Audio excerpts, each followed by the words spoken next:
Hello दोस्तों, स्वागत है आपका मेरे YouTube चैनल पर। दोस्तों, आज के इस वीडियो में हम Kotak small cap mutual fund के डायरेक्ट ग्रोथ प्लान के ऊपर बात करने वाले हैं और कैसे इस म्यूचुअल फंड ने पिछले एक साल में अपने इन्वेस्टरों को 103% का एनुअल रिटर्न प्रोवाइड किया हुआ है। इन सभी डिटेल्स का आज के इस वीडियो में हम डिटेल में एनालिसिस करेंगे। तो ज्यादा देरी ना करते हुए आइए शुरू करते हैं आज का वीडियो।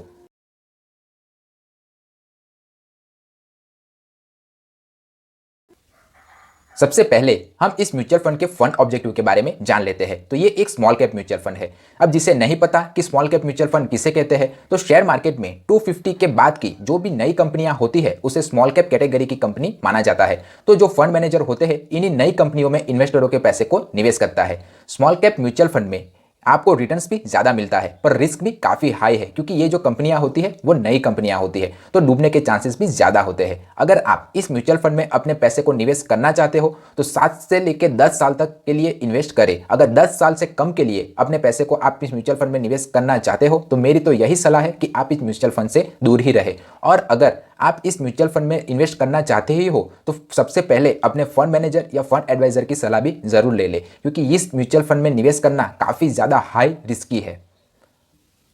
अब हम इस म्यूचुअल फंड की अगर रेटिंग्स की बात करें तो क्रिसिल ने इस म्यूचुअल फंड को 5 स्टार रेटिंग और वैल्यू रिसर्च ने 4 स्टार रेटिंग प्रोवाइड की हुई है। अब हम इस म्यूचुअल फंड के 5 रिटर्न्स के बारे में जान लेते हैं। तो इस म्यूचुअल फंड ने पिछले एक साल में 103%, 2 साल में 26.0%, 5 साल में 19.5% और ऑल ओवर 11.7% का रिटर्न्स अपने इन्वेस्टरों को दिया हुआ है। अब डिस्क्लेमर, ये जो रेटिंग्स और रिटर्न्स होते हैं वो म्यूचुअल फंड के परफॉर्मेंस के आधार पर चेंज होते रहते हैं। तो जब भी आप किसी भी म्यूचुअल फंड में अपने पैसे को निवेश करने के बारे में सोचे तब के लेटेस्ट रेटिंग्स और रिटर्न्स को जरूर चेक कर ले।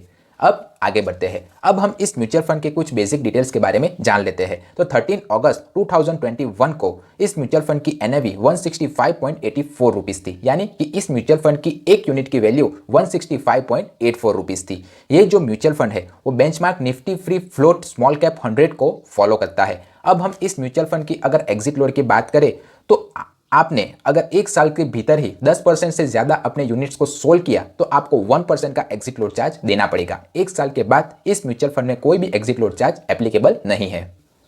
अब हम इस म्यूचुअल फंड की अगर एक्सपेंस रेशियो की बात करें तो वो है 0.52%। अब जिसे नहीं पता कि एक्सपेंस रेशियो किसे कहते हैं, तो जो एसेट मैनेजमेंट कंपनियां होती है वो हमारे ही पैसे को मैनेज करने के लिए हम से कुछ फीस चार्ज करती है और उसी फीस को ये एक्सपेंस रेशियो के तौर पर हमें बताती है। तो जितना ज्यादा एक्सपेंस रेशियो होगा उतना ही कम इन्वेस्टरों को प्रॉफिट होगा। तो आप किसी भी म्यूचुअल फंड में अगर निवेश करने के बारे में सोचे तब एक्सपेंस रेशियो के फैक्टर या के क्राइटेरिया को जरूर ध्यान रखें।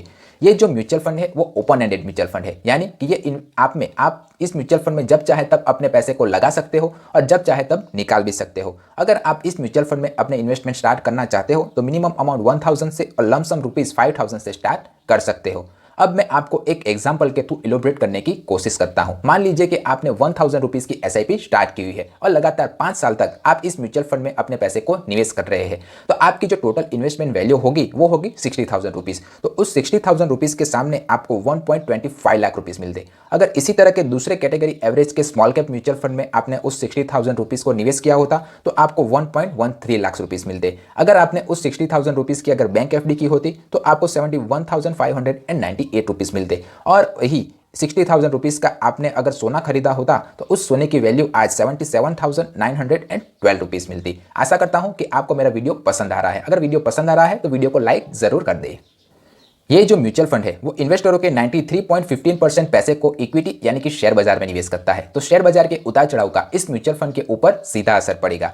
ये जो म्यूचुअल फंड है वो लार्ज कैप में 3.8%, मिड कैप में 56.36% और स्मॉल कैप में 32.99% इन्वेस्टरों के पैसे को निवेश करता है। टॉप स्टॉक होल्डिंग कंपनियां देखें तो Century Plywood India Limited, Carborundum Universal Limited, Sheela Foam Limited और लक्स इंडस्ट्री लिमिटेड जैसी अच्छी स्मॉल कैप कंपनियों में इसने इन्वेस्टरों के पैसे को निवेश किया हुआ है। अगर एलोकेशन बाय सेक्टर देखें तो कंज्यूमर एंड ड्यूरेबल सेक्टर में 15.26%, केमिकल सेक्टर में 14.15%, मेटल सेक्टर में 10.15% और कंस्ट्रक्शन सेक्टर में 9.85% इन्वेस्टरों के पैसे को इसने निवेश किया हुआ है।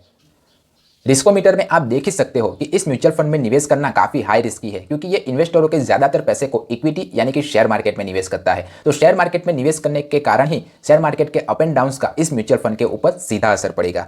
अब स्टैंडर्ड डेविएशन की बात करें तो वो है 14.79%, जो मेरे हिसाब से काफ़ी ज़्यादा है। अब जिसे नहीं पता कि स्टैंडर्ड डेविएशन किसे कहते हैं, तो स्टैंडर्ड डेविएशन एक रेंजिंग फैक्टर है। जितना कम स्टैंडर्ड डेविएशन है वो होगा उतना ही अच्छा और वेल परफॉर्मिंग म्यूचुअल फंड को माना जाएगा। तो अगर आप किसी भी म्यूचुअल फंड को चुने तब स्टैंडर्ड डेविएशन के फैक्टर को भी जरूर ध्यान रखें।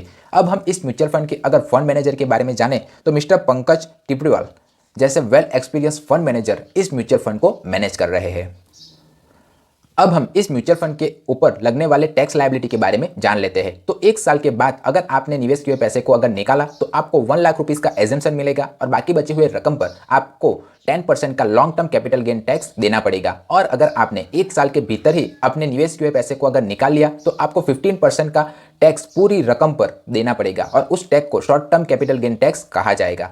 आशा करता हूं कि आपको जो मैंने डिटेल्स प्रोवाइड की हुई है वो पसंद आई होगी। अब आपकी जो विशेष टिप्पणियां हैं वो मुझे कमेंट बॉक्स में लिख के बताइए कि आप इस म्यूचुअल फंड में निवेश करना चाहते हो या नहीं। और अगर म्यूचुअल फंड से रिलेटेड और कोई भी क्वेश्चन या क्वेरी हो तो वो भी मुझे कमेंट बॉक्स में लिख के जरूर बताइए। मिलते हैं अगले वीडियो में, तब तक सीखते रहिए क्योंकि सीखोगे आज तो कमाओगे कल।